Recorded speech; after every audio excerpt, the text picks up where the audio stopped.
0400 hours. Black Sea, 10 miles west of Sevastopol harbor. A dense gray fog sits heavy on the water, swallowing the horizon in every direction. The ocean heaves slowly, black waves slapping rhythmically against the reinforced steel hull of the Irish heavy patrol vessel. On the bridge, the green glow of radar screens provides the only light, casting long, sharp shadows across the faces of the crew. They speak in hushed tones, the low hum of the diesel engines vibrating through the deck plates beneath their boots. The air smells of cold brine, damp metal, and the faint, acrid scent of ozone from the electronics. A sonar operator leans forward, his brow furrowing as he adjusts a frequency dial. The rhythmic sweep of the radar arm paints the screen. A single large blip separates into 7 distinct jagged echoes. They are not moving.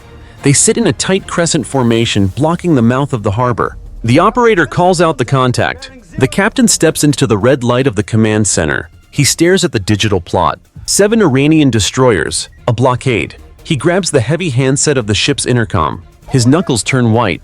He does not ask for clarification. He orders flank speed. The engine room responds instantly. Massive steel pistons begin to hammer inside the hull. The deck shudders violently as the vessel surges forward. Water churns into a white, boiling froth at the stern.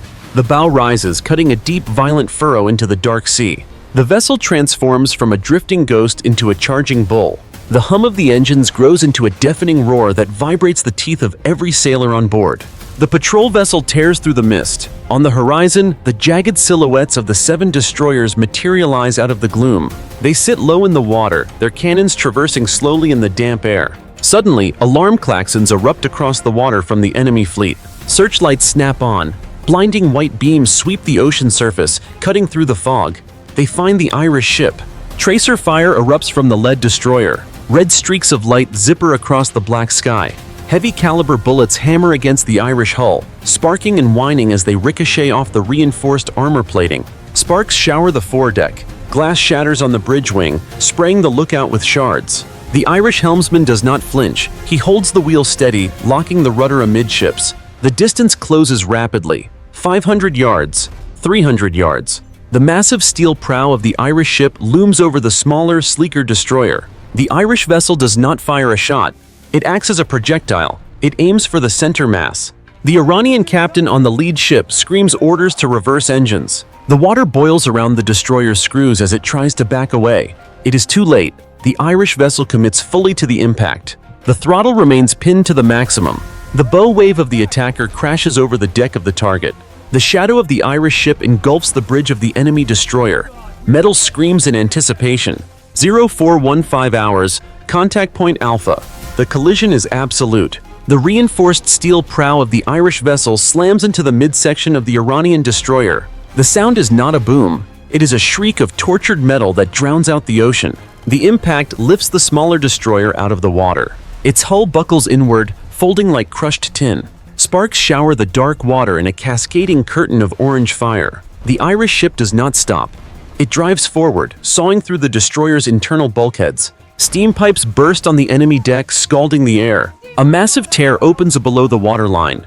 Seawater rushes into the destroyer's engine room with the force of a dam break. The sudden influx of weight snaps the destroyer's keel. The ship breaks its back. The bow and stern rise sharply towards the sky, creating a terrifying V-shape against the fog. On the Irish bridge, the first officer grabs a stanchion to stay upright. The deck tilts violently, then rights itself. The captain barks a command, "All back full." The engines scream in protest. The propellers reverse pitch, churning the water into white foam. The Irish vessel shudders, pulling itself free from the wreckage. Metal scrapes against metal, a high-pitched grinding noise that vibrates through the hull. The patrol ship slides backward, disengaging from the dying enemy. The broken halves of the Iranian destroyer groan. They roll over, capsizing into the freezing black water. Debris litters the surface. Crates, life vests, shattered radar dishes. Sailors jump from the rising stern, splashing into the oil-slicked waves. They swim frantically away from the suction of the sinking hull. The Irish captain shifts the telegraph. Flank speed, hard to starboard. The massive vessel pivots. Its bow is scarred. The paint stripped away to reveal raw, shining steel, but the structure holds. The radar operator calls out the next target. 6 red blips remain. They are scattering. Confusion reigns in the enemy formation. The second destroyer attempts to turn, exposing its flank. It fires its main gun wildly. A shell explodes against the Irish ship's superstructure, sending shrapnel spinning across the deck. A fire breaks out near the smokestack. Crewmen rush with hoses, spraying foam over the flames. The ship does not slow down. It accelerates through the smoke of the first kill, hunting the second target. The bow aligns with the stern of the fleeing ship. The distance closes to 04:45 hours, Sevastopol Outer Harbor. Thick black smoke mixes with the morning fog, creating a blinding gray soup. The water churns violently, agitated by the wakes of desperate ships. The Irish heavy patrol vessel surges forward, engines thumping with a rhythmic mechanical heartbeat. Its bow, now scraped raw and dented, cuts through the debris field of the first kill. A twisted piece of metal hull plating hangs from the anchor chain like a grim trophy. Ahead, the second Iranian destroyer makes a desperate break for the harbor mouth. Its propellers thrash the water, kicking up a high rooster tail of spray. It turns hard to port, attempting to dodge the incoming ram. It is not fast enough. The Irish vessel does not aim for the center this time. It aims for the tail. The heavy steel prow catches the destroyer's stern. The collision sounds like a thunderclap. The impact shears through the destroyer's rudder assembly. The propeller shaft snaps with a loud ringing crack that echoes off the cliffs. The force of the blow acts like a giant lever. The rear of the Iranian ship kicks out violently to the right. The destroyer loses all control. It spins sideways, sliding across the surface of the water like a skipped stone. Its momentum carries it helplessly toward the massive concrete breakwater that guards the harbor entrance. Sailors on the destroyer's deck scramble for handholds as the horizon tilts wildly. The spinning ship slams broadside into the harbor wall. The concrete does not yield. The steel hull crumples inward. The entire port side of the destroyer collapses. The superstructure violently separates from the deck. The radar mast snaps like a dry twig and crashes down onto the bridge, crushing the command center. Glass sprays outward. The impact shakes the dust off the breakwater stones. Water floods the crushed hull instantly. The destroyer does not sink gracefully, it rolls. The weight of the water drags the top-heavy vessel over. It capsizes against the harbor wall, exposing its red, barnacle-encrusted underbelly to the gray sky. Fuel leaks from the ruptured tanks, painting the water in iridescent swirls of purple and black. On the Irish bridge, the captain watches the destruction through the spray-lashed window. He does not smile. He grabs the comms handset. Hard astern, reset course, target 3. The Irish ship shudders as the props bite the water, pulling away from the concrete wall. The vessel vibrates heavily. A warning light blinks on the dashboard. Hull integrity warning in Sector 4. The captain ignores it. He pushes the throttle forward again. The ship lurches, turning away from the capsized wreck, hunting the next shadow in the fog. 0530 hours, Sevastopol Harbor defensive perimeter. The sun attempts to pierce the gray veil, casting a sickly yellow light on the battlefield. Smoke from the burning wrecks drifts low over the water, stinging the eyes. The Irish heavy patrol vessel sits in the center of the channel. The hull is scorched black in places, and water pumps stream steady jets from the bilge outlets.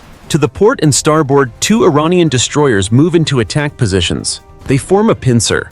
Their turrets swivel, locking onto the lone Irish ship. The air erupts. Twin muzzle flashes light up the fog. High explosive shells scream across the water. The sea boils around the Irish vessel as geysers of water explode into the air, soaking the bridge windows. One shell strikes the forward armor plating. The explosion tears a jagged hole in the gunwale. Shrapnel sprays across the foredeck, shredding the safety netting. A fire suppression pipe bursts, hissing white foam onto the hot steel. The Irish captain does not retreat. He watches the tracers stitch the water. He spots the weakness in the pincer movement. The destroyer to the starboard side, target 3, is exposing its broadside as it turns to fire. Hard starboard, ram speed. The helmsman spins the wheel. The heavy patrol ship leans dangerously into the turn. The hull groans as it fights the momentum. The vessel cuts sharply into a deep wave trough, using the ocean's power to whip the bow around. It aligns perfectly with the exposed flank of the third destroyer. The Iranian crew on target 3 sees the mountain of steel coming. They abandon their guns. They run. The collision is catastrophic. The Irish prow hits the destroyer just aft of the bridge. It does not slice. It pulverizes. The destroyer's hull caves in like wet cardboard. The impact force sends a shockwave through the smaller ship's frame.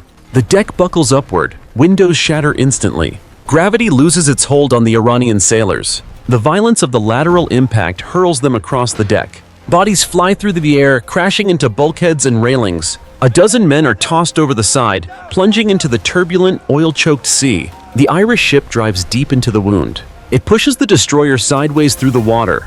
The destroyer's keel snaps under the lateral pressure. The hull splits open. The ocean rushes in, dragging the broken vessel down. The Irish engines roar in reverse, pulling the battering ram free from the dying ship.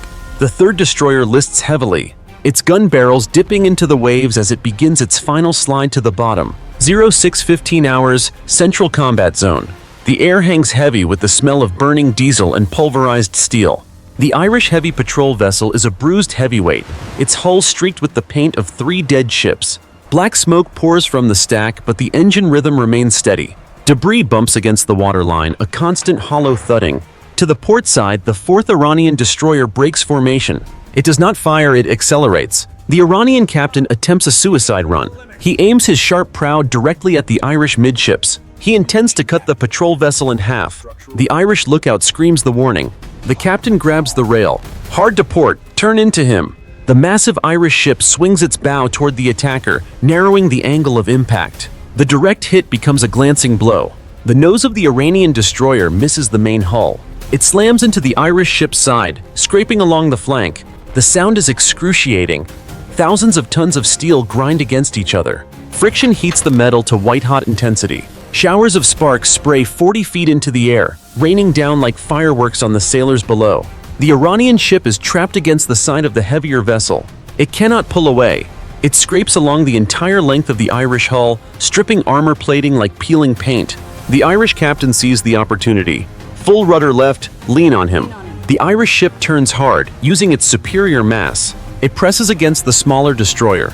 The hull of the Iranian ship groans. The gunwale dips below the surface. The ocean pours onto the deck. The weight of the Irish vessel rides up onto the enemy's flank. It crushes the railing. It smashes the lifeboats flat against their davits. The pressure is relentless. The smaller ship tilts further. The bridge windows touch the water. The sea rushes into the air intakes. The destroyer rolls completely onto its side, pinned by the Irish monster. The hull cracks open under the strain.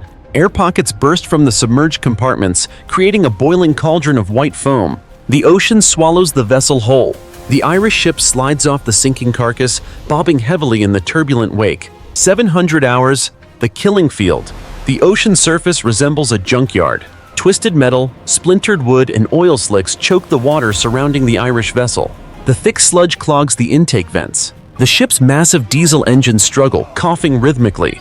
The vibration on the deck changes from a steady hum to a jarring, uneven rattle. Speed drops. The wake behind the ship thins. On the bridge, the chief engineer's voice cracks over the intercom. High temperature warnings. Debris in the cooling lines. The captain ignores the red lights blinking on the console. He stares through the cracked windscreen.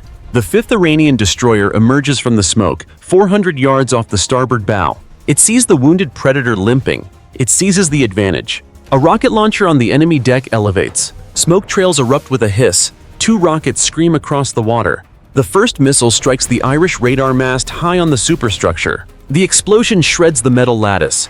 Debris rains down on the bridge roof like hail. The second missile slams into the aft deck. A fireball engulfs the crane assembly. Black smoke billows instantly, choking the rear lookout. The Irish ship shudders under the blows, but the hull plating holds. The captain wipes soot from his face. He jams the throttle forward. Override safeties, give me everything. The engines roar in protest, spewing thick black clouds from the stack. The vessel lurches forward, fighting the drag of the debris. It accelerates toward the firing ship. The Iranian destroyer tries to turn away to reload. It is too slow. The Irish vessel does not strike amidships. It catches the enemy ship at the nose. The reinforced prow acts like a guillotine. It slices through the destroyer's bow section.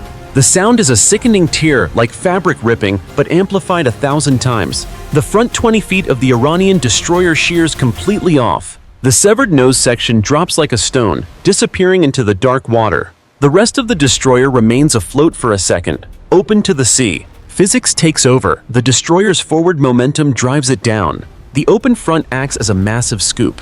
The ocean rushes into the hull with the force of a tsunami. The ship dives. The stern lifts high into the air, the screws still spinning wildly in the empty mist. It plunges straight down, vanished in 10 seconds. The Irish vessel limps through the bubbling grave. Fire crews rush to the aft deck, spraying foam on the burning crane. The ship lists 5 degrees to port. The engines grind loudly. 07:45 hours, Sevastopol inner perimeter. The fog begins to lift, revealing the jagged concrete teeth of the old seawall. The water here is shallow, dark, and dangerously still. A line of yellow marker buoys bobs gently in the swell, cutting a rigid artificial boundary across the channel entrance. Silence hangs over the sector, broken only by the desperate, high-pitched whine of the 6th Iranian destroyer's turbines. The enemy ship is not fighting, it is fleeing. It runs parallel to the yellow buoys, hugging the edge of the safe lane. The Iranian captain keeps his stern pointed at the pursuer. He waits. He watches the radar, luring the Irish brute to follow directly behind, to chase blindly into the kill box. The buoys mark a defensive minefield. On the Irish bridge, the captain reads the water. He scans the pattern of the buoys. He sees the trap. He does not follow the wake. Rudder amidships. Intercept vector. Ram him now. The Irish vessel breaks its pursuit angle. It charges diagonally across the open water, cutting the corner. It aims for the gap between the enemy ship and the open sea. The Iranian captain realizes the mistake too late. He tries to turn hard to port, away from the invisible danger line. The Irish bow strikes the destroyer's starboard quarter. The collision is a dull, heavy thud that vibrates through the keel. The sheer mass of the patrol vessel acts as a bulldozer. It does not penetrate deep, it pushes. The Irish engines scream, driving the hull forward with relentless torque. The destroyer slides sideways through the water, skidding helplessly. The enemy ship crosses the line of yellow buoys. The steel hull passes over the first magnetic sensor. A massive bubble of gas expands underwater. The sea erupts. A solid column of white water shoots 300 feet into the air, dwarfing the ships. The sound follows a fraction of a second later, a crack that shatters the air pressure inside the Irish bridge. The mine detonates directly under the Iranian destroyer's keel. The explosion vaporizes the center of the ship. The vessel is lifted bodily out of the water. It snaps in two instantly. The bow and stern sections are hurled in opposite directions, slamming back down into the roiling crater of foam. A cloud of pulverized water and black smoke engulfs the wreckage. Metal debris rains down for half a mile, clattering onto the Irish deck like hail. The Irish ship reverses hard, the underwater shockwave lifting its bow and slamming it back down. The captain watches the two halves of the enemy ship vanish beneath the churning surface. 0830 hours, main navigation channel. The sun burns through the last of the mist, illuminating the final obstacle. The Iranian flagship sits motionless in the center of the deep water. It is larger than the others. Heavier armor, more guns, a distinct high-mast profile. It does not maneuver. It waits like a fortress. The Irish heavy patrol vessel limps into the open. The port list is severe now, dragging the gunwale through the waves. Smoke trails from 3 separate fires on the deck. The hull looks like beaten scrap metal, scarred by collisions and scorch marks. The engines wheeze, spitting black oil from the exhaust. The flagship opens fire. The barrage is deafening.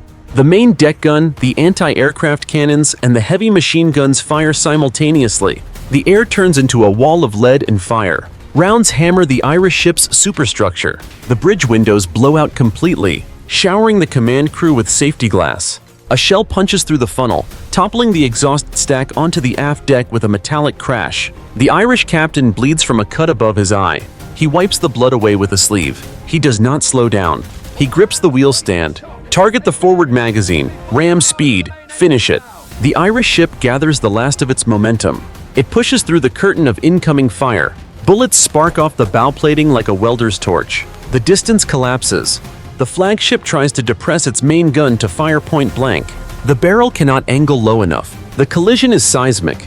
The battered Irish prow strikes the flagship just forward of the bridge, directly over the ammunition storage. The impact does not just dent the hull, it cleaves it. The Irish ship drives 20 feet into the enemy vessel's gut. Steel screams as frames shatter. The friction triggers a spark inside the crushed magazine compartment. The world turns white. The ammunition inside the flagship detonates. A massive fireball erupts from the center of the enemy ship, expanding outward at supersonic speed. The blast wave hits the Irish bridge instantly, knocking every man to the deck. The heat singes the air. The flagship is obliterated. The explosion blows the bow section completely off the rest of the hull. The bridge tower disintegrates, sending jagged shrapnel flying for a mile. A mushroom cloud of black, oily smoke rises 1,000 feet into the sky. The force of the blast throws the Irish vessel backward. The engines stall. Silence falls over the water, replaced instantly by the roar of the inferno. The remains of the flagship burn fiercely. The the metal glowing cherry red as the water rushes in to claim the wreckage. 9:15 hours, Sevastopol harbor. The roar of combat fades, replaced by the crackling hiss of cooling metal and burning fuel.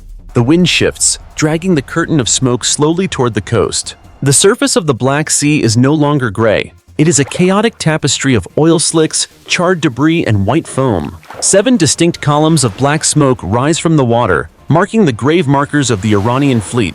The Irish heavy patrol vessel cuts its engines. The silence that follows is sudden and absolute. The ship drifts, carrying its momentum through the wreckage of the flagship. The hull is a ruin.